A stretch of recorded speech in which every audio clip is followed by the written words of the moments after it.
Oh, my goodness. It's Paul Catalina and it's Craig Smoak in studio. I'm David Smoak, Garrett, and Emery here today. Jack just left for a second. And here is a current scoreboard. The ACC, they don't have standings. They now do it this way. This is the current ACC scoreboard. Teams that are suing the conference are winless, and the teams that are not suing the conference are 15-2. FSU fans especially deserve this. We, as a group have been collectively obnoxious, and everything that's coming our way, I think we put out in the universe. So you put it out, you get it back. And, that's what happens when you, bet on a former 5-star who's on his way down and not somebody on the way up. But, oh, well. Craig, you and I are support system. We're therapy today for Paul at some point. I don't think I agreed to that. I don't think he needs our help therapeutically, and I don't know where I would begin with that. But yeah, last night Georgia Tech with a big win over Florida State. No, 24-20. Georgia Tech was last week. Excuse me. Oh yeah, that's right. That was another game. The first one. Right. That was Boston College last night. My bad. It's hard. It's getting confused. There's so many of them. It's hard to sort them out and confuse them. But no, in all seriousness, Boston College with the big win last night. It's obviously what y'all are referring to, and I don't know. I think we need to remind people sometimes Paul's a Florida State fan, just in case you didn't know that and you're tuning in for the first time or just catching this video after the fact. But yeah, I'm not the FSU fan. Let the FSU fan tell his side of the tale here because, man, 0-2 after all that talk during the offseason about how we're too good for the ACC. Not only are they 0-2, they're 0-2 in the ACC. Might as well be 0-5. That's what's funny, though. It's like they're not just 0-2. They're 0-2 in the conference that they're too good for, that they're suing to get out of, that they've, talked down and bad about for the last several months, as though they're just peasants dragging Florida State down into the mud with them. They're 0-2 against those teams. And two teams who don't have a guaranteed spot in the Big Ten or the SEC or a landing spot, even in the Big 12 potentially. Like, you'd have to see it get down the road that far. But I don't think Boston College has anything guaranteed, for example. Georgia Tech, I don't know. That's a different conversation. But regardless, these aren't like the powerhouses, but they are two pretty good teams. I'll say that. I think Georgia Tech's a good team. I think Boston College, Bill O'Brien, really love what I saw from them. And Castellanos is a lot of fun to watch. Trayshawn Ward, that had to feel great for him last night to have some big moments against his old team. And man, that was something else. I was not expecting that. I thought it would be an interesting game, but I figured Florida State would win. And, man, that was just not the case whatsoever last night. No, it wasn't. And here are a couple of more notes. That Florida State-Florida game, which we'll be seeing later on in the year, the game may be, according to all indications, it might move to C-SPAN on a Tuesday morning, so everybody is at work. And then this Apple one TV streaming from Shahan, this one here, this is supposed to be one of your boys, Paul. Power rankings, Miami, UCF, South Florida, USF, Florida Atlantic and IU. FIU. Presented FIU. I meant IU. I know that. FAU at Florida Atlantic, FIU. Presented by Pitbull. And then Florida State below Florida. Yeah, it's bad. That was really, really embarrassing last night to roll out at home. Look, they already are going to have a less full stadium because they're doing construction. Then the damn clock doesn't work for the first quarter. So you've got the 7 Banana Brothers running things up there. So that looks bad. Then at your home debut, you get the ball run straight down your throat in the opening drive. Nothing's changed from last week. And then you come out, and after getting the ball straight run down your throat, you say, you know who can fix this? Our inaccurate quarterback, and you throw 2 passes on that drive. I don't know what Mike Norvell was thinking last night. He's very clearly running the Jordan Travis offense still. And I don't know if he hasn't noticed, but Jordan Travis is not there. Well, the College Football Playoff Committee knew he wasn't there either. I mean, so Jordan Travis isn't there. Keon Coleman's not there. Johnny Wilson isn't there. Trey Benson's not there. Jaheim Bell, not there. Like, they lost 10 players to the NFL draft last year. This was not a team that was generationally or a decade run like Alabama or Georgia now. Plus, This is a team who just got back to prominence, and they lost a lot. And what do you replace those guys with? Not clearly up to snuff. And I don't think he has, at least going into last night, a realistic view of what his team is and who's on it. And they need to take the bye week this week to really assess that. And if they roll out DJU again, it should tell you a lot about Brock Glenn, because he was not only bad last night, like he wasn't just like trying to force things into coverage. He wasn't doing that. He was missing wide open guys all night long. Yeah, he overthrew a few, and then of course there was a deadly pick at the end that sealed the game. Craig, it's shocking. They're 0-2. Remember that stat about teams inside the top 10 with the preseason poll, that there's like 12 of the last 14 years they end up outside of the poll, and Florida State right now trending to be that team. I don't even remember who I said. I think I might have said Florida State. I don't recall you did. that list. I did, didn't I? I think so. Oh, they're not going to wind up back in the poll. They're out. They're done. This season's over. Well, okay, stop. Well, I mean, for your grand aspirations, it's absolutely over. Oh, yeah, I mean, you can still win the ACC, but the thing about it, again, is you're 0-2 in the ACC already. Like, they're not just 0-2. They're 0-2 in the conference. So they need help. Yeah. They're not getting to the title game, and which means they're not getting to the playoff. So as far as I'm concerned, my enjoyment level is over. Yeah, no, and here's the thing. The two conference games, and they still have tougher teams in the conference to play. They can get back in it, but that's not even something that should be discussed. Yeah, they need to, like, maybe, I don't know, win a first game before we start getting into, like, their guess who's next, Craig? Memphis. Yeah, I mean, Memphis could very well beat them as well. That was just a huge whiff on DJU. And there were some concerns going in. But, yeah, I do remember that conversation about, like, which teams could fall out that aren't in or that are in right now. And, I mean, the other ones are, like, Georgia and Texas and Alabama. And, like, they're not going to fall out of the top 25. So, like, Florida State was just a logical choice. That's another example, though, of this whole thing that we do. And we're all guilty of it to some degree. But, oh, they were good last year, they're good this year, everybody's back, or this many guys are back. Or even if guys are missing, you just assume, oh, it's Florida State. They'll hit the portal. They'll be back. Look at that portal class. They're back. And it's like, no, like, only so many teams can, like, not return that many guys and still keep their talent level high. And it's a very select group. And, in this case for Florida State, they clearly do not have nearly the same level of talent. Not only is DJU a very big downgrade from Jordan Travis, but they don't have dudes anywhere else either, for that matter. Like, this defense isn't impressive. I mean, in spurts it can be, but like they're not anything compared to last year's. Their playmakers are nowhere close to last year's. I will agree with you on that, but they're not as bad as we may think, because how the hell do we know? Because they can't. That's get fair, the ball. But like when you get the ball, like, make a play, and I think that getting the ball is a hard thing to even get going with this offense right now in DJU. But I don't know. There's no like Keon Coleman or somebody that's screaming at you off the screen. No, there's absolutely not that. But like, there's no way that the guys that they have are so much of a drop off that they can't be a factor at all. But like, when you throw the ball over their head or not even close to them, 20 times last night, then how do you even know if they're good or not? Yeah, no, I don't know. I just feel like we do this with Baylor and other teams that struggle. Is like, at some point your playmakers have to go make plays regardless of what the quarterback's doing or who's doing what. Like, guys who make plays need to go make those and find a way to do that somehow or another. And I don't think anybody's even like grabbing the lead to try and do that for Florida State right now.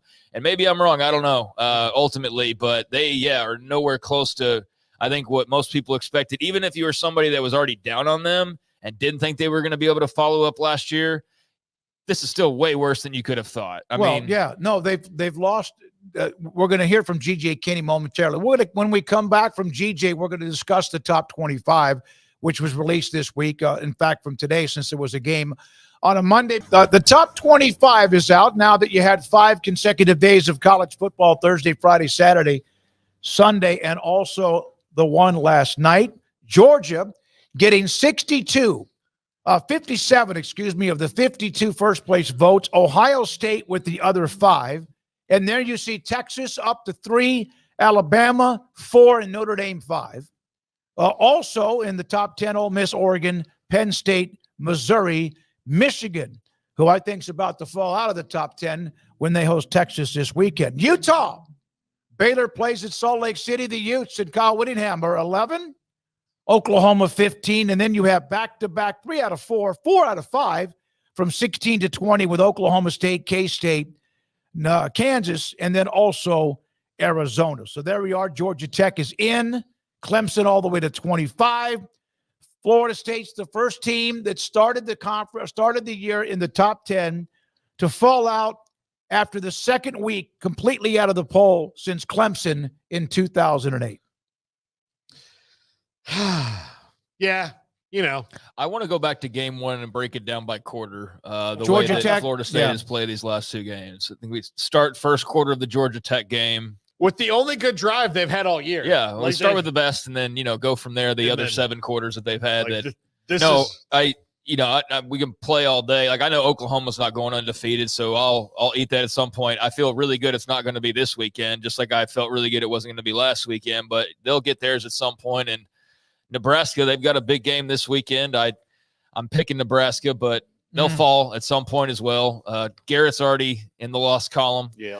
So we're all going to feel it at some point. It's just that Florida State's was such a big, loud offseason and then a very nice start. And now, 2 weeks in, they're out of the polls. But interesting to see, Texas is up to 3 now. I mean, just a one smidgen up, but still, that's a nice position to be in right there near the top of the rankings this early on. And they certainly look like they have a team that can hang around there for a little while. But obviously a lot of teams they're going to be, playing or contending with that are surrounding them in the poll, as far as the SEC teams, like there's Bama right there. There's Ole Miss right there. There's obviously Georgia ahead of them. Missouri's in the top 10. But looking at this, Oregon got dinged because they just were very unimpressive against Idaho. Michigan slipped a spot. I think they're going to slip some more this weekend because I'm picking Texas in that game. But Utah, if Michigan does lose to Texas and Utah handles Baylor, then they should be in the top 10 next week, which would be great for the Utes. Miami getting a lot of love and USC getting a lot of love as far as teams who started off much lower but are taking big jumps after this first week. I think those are the two that had the biggest leaps by far were the Canes and the Trojans, and rightfully so. I think that it's sometimes the top 25s are what the images or the history, tradition, logos, and a lot of times, yes, because of how good they have been, but it's the earn at the top 25. And we see a couple of teams that dropped, Florida State, Clemson, Oregon, LSU. So some of them have dropped. It's hard to get them out unless you just have an awful start. And I'm not saying that, Paul, to ding you by any means. They don't deserve to be in the top 25. There's probably a couple of other teams that don't either. The college football playoff, and then Craig, continue on. Here is what it would look like based on today's top 25. Boise State would be in as the G5, and they would play Texas. Oregon and Ole Miss, then there's Missouri, Alabama, and then Penn State and Notre Dame with the 4 top seeds based on now, if they won their conference, with Georgia, Ohio State, Utah to 3, and Miami at number 4. Yeah, I'm looking at this and I'm seeing one Big 12 school and one ACC school. So the season early on has played out exactly how the P2, the Super 2 wanted to. So, just all the rest is, and the one G5 school, and then the rest are SEC, Big 10. And 5 SEC. Yeah, it'd be 5 SEC, including 4 of them, of course, would be at large. I can't see it, unfortunately. I can't read it from where I'm sitting. But that's not a surprise early on that it's heavy. It's one game in though. Like, there's a lot of things to be sorted through, but the tone has been set, and it was set during the offseason that there's going to be like 5 SEC teams in this thing and like 4 Big Tens. And then that's just the new reality. I don't think we need to just eat ish and take it. We need to see how this plays out because that could be overreacting. But every media pundit that is in their pockets and every narrative that's possibly out there that gets boosted the loudest is not like, hey, how many G5 teams do you think can get in, or how many big? It's all about how many Big Ten and SEC. That's been the narrative since this whole expanded playoff started. And so I'm sure that it's going to be well over half. I don't know how much. And certainly week one's not going to tell the full tale. But if that's the way that it all ended, I don't think anybody would be surprised, because we're already being conditioned to just accept that at the end of the year, that's the case, because we're just being told they're the best. So yeah, it's probably going to look something like that when all is said and done. And it'll be, deserved, not trying to take away, but it's already been massaged up. Like it got massaged up before we even kicked off the first game.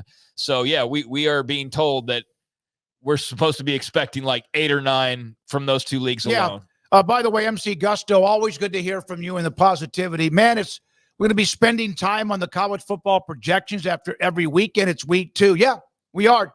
We took 45 seconds of your time. Sorry that you did not want to see that, but we're going to, because it's the first year it's gone to 12. And so it's a little bit of a different story this year. Great news for Dontay Corleone. Man, hell of a player. Cincinnati has been cleared. He, of course, had those clot issues, heart issues, and he will be on the field. And that is a big-time add into the starting lineup for the junior defensive tackle, the 2022 All-American. I did not know how long he might be out, but he's back, and that's great news. And they play Pittsburgh coming up this weekend, 11 o'clock. And so he will practice most of the week. They still have to kind of make sure, but it looks like he'll play Saturday. That's great news. I'm a big fan of his. He's a fantastic player. He's the best player they have on their team. And he changes the game. He's one of those guys that you're going to have to account for. Super happy he's healthy and ready to go. Yeah, no, I think that's great. I didn't know what to expect either as far as him returning this year. So to be back by game number 2, I think certainly was a much better prognosis than you expected when you heard the news earlier this summer. That's a lot quicker than I realized he would be even, close to being able to return. So that's amazing news for Dontay Corleone, just individually, much less for all his support system. And then, of course, for Cincinnati, I mean, he's one of their better players, and defensive linemen don't grow on trees. They're very hard to come by, especially good ones. And so that's a huge deal for them in more than one way. And, good for them to start off with a win, but to have him back is certainly going to be another boost here to start the season. To have blood clots anywhere is dangerous as it could possibly be. Remember the Tommy Frazier story in his leg? But to have them in your lungs or anywhere around your chest, anywhere, because you never know when it could all of a sudden create a massive issue. And thank goodness he's been treated and also now has been cleared. Tedero McMillan, he was not only the Big 12 Offensive Player of the Year, he was named the AP National Player of the Year, 304 yards, of course, receiving. Player of the Week. What did I say? Year? Well, I'm predicting that right now. Yeah. If he does 300 yards a game in receiving, he will be Player of the Year. Player of the Week, not only in the Big 12, but also nationally. Congratulations to Arizona and their fantastic wide receiver. Yeah, he's special. We've discussed that at length and said that quite a bit in the offseason of just how good he was and what an addition that was going to be to the Big 12 in terms of talent boost. And so he showed that right out of the gates, and I expect him to do that a lot more. I don't know about 300-yard games and if any more of those are up his sleeve, but it wouldn't shock me, honestly, at this point, because he's that good. They've got other good players in that offense that are going to become more well-known as the season goes along, and their quarterback's pretty well-known as well. But, yeah, that's just a great story.